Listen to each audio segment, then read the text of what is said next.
გამარჯობა. ამონარიდი გურიაში გამომავალი გაზეთიდან კურმუხეთი, ნომერი 51, 1912 წელი. ავტორი ღენჭებო მოჭვაიძე, ფსევდონიმია აშკარად.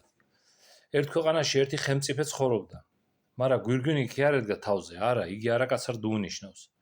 თვითონ ჭიოდა, მე ვარ ამ სამეფოს ხელმწიფეო და ყველა კაცი ჩემი მსახურიაო. იგი თავზე გვირგვინს არ იდგავდა. გვირგვინი თლა ოქროსი იყო, ნამეტანი მძიმე და მძიმე იყო ხელმწიფისთვის. ხელმწიფე გვირგვინს ერთ ზანტუკში ინახავდა.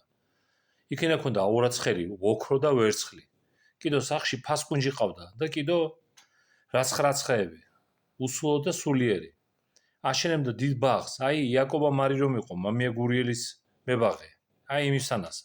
მოთხარა მთელი დუნია ამის გულობიზა. მაგრამ ხელმწიფე ოქროს გარდა ადამიანებსაც ყიდულობდა. ოსმალეთის ბაზრობისზე კი არა გასაყიდად, არა.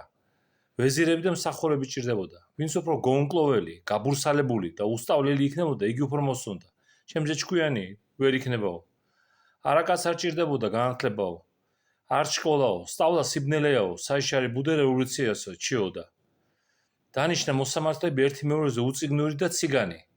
ასте მოაკვარახჩინა საქმე. მერე ახალი ბუზიკა ჩართო.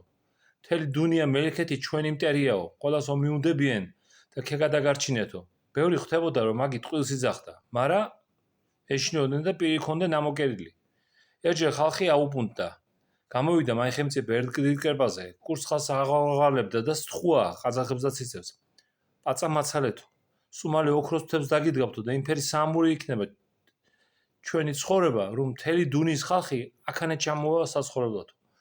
ამ ტვინთხალმა ხალხმა ქედაიჯერა, აცალა ისთებლე, მაგრამ ჩემი მტერი არა, აფერი გამოსწორდა. ვარესი ხდებოდა. მაგრამ კიდო სათხარ, ხალხი ისთებლე სასწავლოს ელოდება. ხოუთო ხელმწიფე მალე ფასკუნჯს გავანთავისუფლებ და გაფრინდებაო. ყველა ნამეტანი კარგად ვიქნებითო. ხალხმა ის კი არ იცის, რომ მაი ფასკუნჯში დიდი ხნის ფრთა მოჭრილია, ორივე ფრთა მოჭრილი. აი სულ ეს იყო, კარგად იყავით.